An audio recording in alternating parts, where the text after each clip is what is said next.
अस्सलाम वालेकुम everyone, this is my first detail YouTube tutorial जिसमें मैं आपको रेज़न फ्लोरल ज्वेलरी का प्रोसेस दिखाऊंगी। उसके लिए क्या क्या मटेरियल्स रिक्वायर्ड हैं वो भी बताऊंगी और टिप्स एंड ट्रिक्स भी आपके साथ शेयर करूंगी। तो सबसे पहले जो चीज़ आपको चाहिए वो रेज़न ज्वेलरी मोल्ड है। जो मैंने एक मल्टीपल शेप्स वाला एक मोल्ड सेलेक्ट किया है, उसमें से मैंने स्क्वायर शेप सेलेक्ट कर ली और स्क्वायर शेप का एक बेजल लिया है, ज्वेलरी बेजल, जिसके नीचे मैंने स्कॉच टेप अटैच कर दिया है। उसके बाद मैंने ड्राइड फ्लावर्स चूज़ किए हैं रेड कलर के। सबसे पहले रेज़न का काम करने के लिए आपको सेफ्टी प्रिकॉशंस लेनी है, बिकॉज रेज़न इज़ अ केमिकल। तो सेफ्टी प्रिकॉशंस के अंदर जो चीज़ें हैं वो ग्लव्स और फेस मास्क है जो आपने मस्ट यूज़ करने हैं। रेज़न जो होता है वो चिपचिपा भी होता है, स्टिकी होता है, बहुत ज़्यादा हाथों के साथ चिपक जाए तो इतनी आसानी से उतरता नहीं है। उसके बाद आपको ये मिक्सिंग कप चाहिए होगा एक, ठीक है। स्कॉच टेप चाहिए जो मैंने आपको पहले भी दिखाई, बेजल के नीचे मैंने ये वाली स्कॉच टेप अटैच की हुई है। यूवी टेप एक मिलती है, रेज़न टेप ब्लू कलर की, आप वो भी यूज़ कर सकते हैं। इसके बाद ये टॉर्च गन आपको चाहिए एयर बबल्स को पॉप करने के लिए। एयर बबल स्प्रे भी आप यूज़ कर सकते हैं।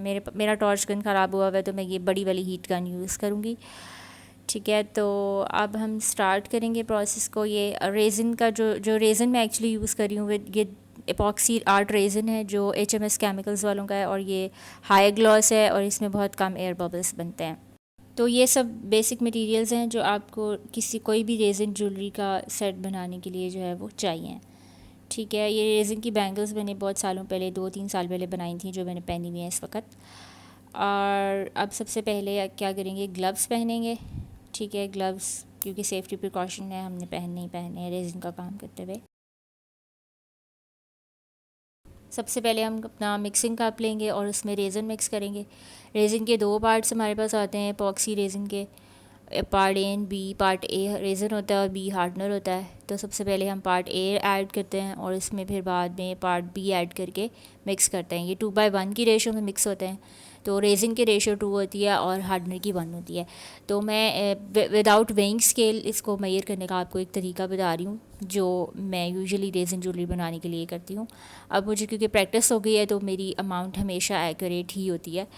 तो अगर आपको शुरू में आपको थोड़ा सा मसला हो सकता है, लेकिन जब आपको प्रैक्टिस हो जाएगी तो फिर आप भी एक्यूरेट अमाउंट मिक्स करने लगेंगे। तो अब मैं इसमें पार्ट बी ऐड करने से पहले इसके ऊपर मार्कर से मार्क लगाऊंगी, जो मुझे जितना मुझे ज़ाहिर है मुझे आइडिया है कि रेज़िन की जितनी अमाउंट है उससे उससे 1 पार्ट ज़्यादा मैंने हार्डनर डालना है। तो 1 पार्ट ज़्यादा के ऊपर मैं मार्कर से निशान लगाऊंगी और उतना मैं हार्डनर इसमें ऐड कर दूँगी।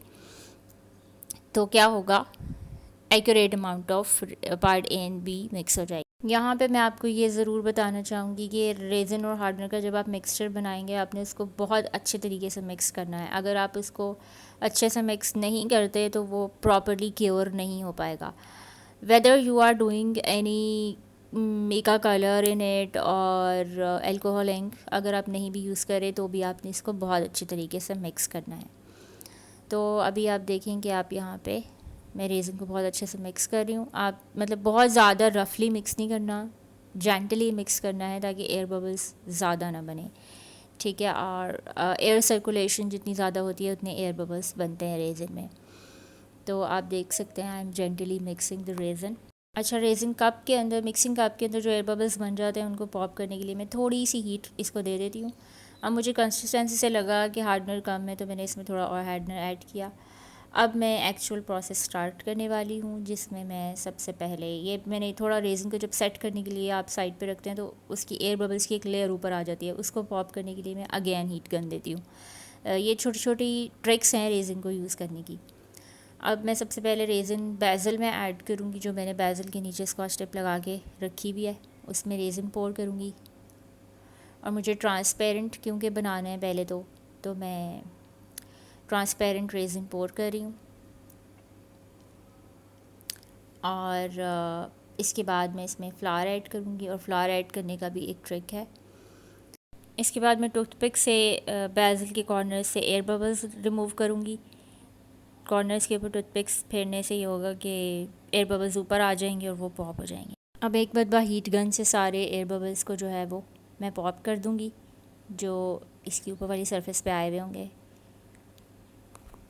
अब मैं बेज़ल के साइज़ के अकॉर्डिंग फ़्लावर सेलेक्ट करके इसमें ऐड करूँगी। फ़्लावर को बेज़ल में ऐड करने से पहले मैं रेज़र में डिप कर रही हूँ, ये इसलिए ताकि फ़्लावर के ऊपर और नीचे ज़्यादा एयर बबल्स ना बने। ये बहुत अच्छा एक ट्रिक है जो आप यूज़ कर सकते हैं। अगर आप डायरेक्ट ड्राइड फ्लावर रखते हैं तो नीचे से एयर बबल्स पॉप होने लगते हैं और ज़्यादा एयर बबल्स ऊपर वाली सरफेस पे आ जाते हैं।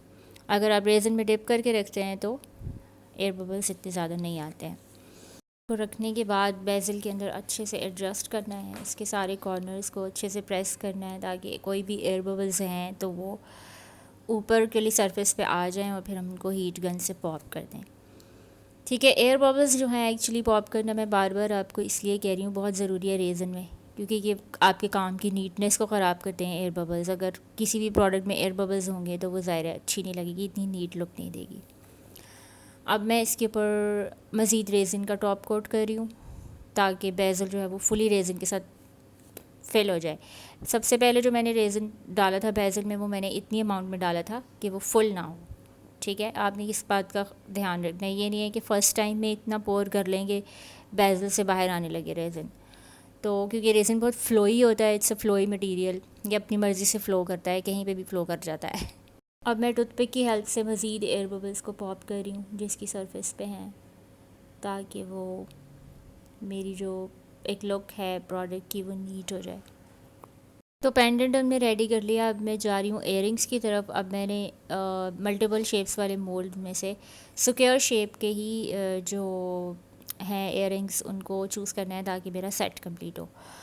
तो अब क्या करेंगे, स्क्वायर शेप वाले जो हमारे मोल्ड्स हैं उसके अंदर रेज़न पोर करेंगे सबसे पहले। तो अभी आप देखें कि मैं वीडियो में देख सकते हैं कि हाउ क्लम्सी आया है, मैं चीज़ों को इधर से उधर करते हुए ख़राब भी कर देती हूँ, आपने ऐसा बिल्कुल नहीं करना। अब मैं स्क्वायर मोल्ड्स में रेज़न पोर कर रही हूँ। ये देखने में आपको बड़ा आसान लगता है, लेकिन जो रेज़न का प्रोसेस है वो काफ़ी ट्रिकी होता है, because this material is too much sticky. आपके हाथों को ज़रा सा भी लग गया तो हर चीज़ चिपकने लग जाती है और वो आपके हैंडल, आप उसको कंट्रोल नहीं कर पाते, हैंडल नहीं कर पाते। तो इसकी handling is very tricky thing. अब आपने देखना है रेज़न मोल्ड के अंदर पोर करने के बाद मैंने फिर टूथपिक से उसको हिलाया ताकि एयर बबल्स इसके अंदर जितने भी हैं साइडों से, कॉर्नर से, वो निकल जाएं। उसके बाद मैं इसमें रख रही हूँ फ्लावर, ऐड कर रही हूँ। फ्लावर को प्रॉपरली डिप करना है इसके अंदर, रेज़न के अंदर, दोनों मोल्ड्स के अंदर मैंने फ्लावर्स को डिप कर दिया है। फ्लावर्स आपने अपसाइड डाउन ऐड करने हैं ताकि वो मोल्ड की फ्रंट साइड पर रहें। फ्लावर्स ऐड करने के बाद अब मैं हीट गन से एयर बबल्स को पॉप करूँगी। इसके बाद हमने इनको क्योरिंग टाइम देना है 8 to 10 आवर्स का, क्योंकि ये जिटरी प्रोडक्ट्स हैं, छोटी प्रोडक्ट्स हैं, तो ये, और मेरे पास जो रेज़न है वो भी फास्ट क्योरिंग है, तो वो 8 to 10 आवर्स में क्योर हो जाएगा। तो अब हम यहाँ पे आ चुके हैं 8 to 10 आवर्स के बाद। मैंने अपनी प्रोडक्ट्स को देखा तो ये क्योर हो चुके थे। थोड़ा सा मेरी स्कॉच टेप ने जो है वो मसला ख़राब कर दिया था, वो रेज़न थोड़ा उसमें ज़्यादा फ़्लो कर गया था साइड्स पे, but I will fix it and there is no issue. आप जब ऐसा आपके साथ सिचुएशन में हो जाए तो आपने पैनिक नहीं होना, ये बड़े आराम से फिक्स हो जाता है।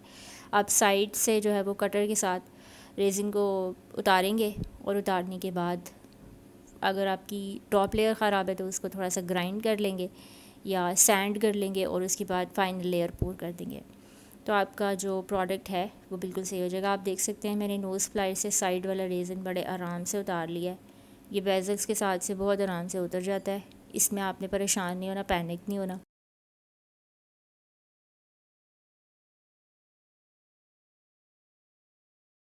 इयररिंग्स भी मोल्ड्स के अंदर ड्राई हो चुके हैं। अब हम इनको करेंगे डी मोल्ड और मैं आपको दिखाऊंगी इनकी लुक कैसी है।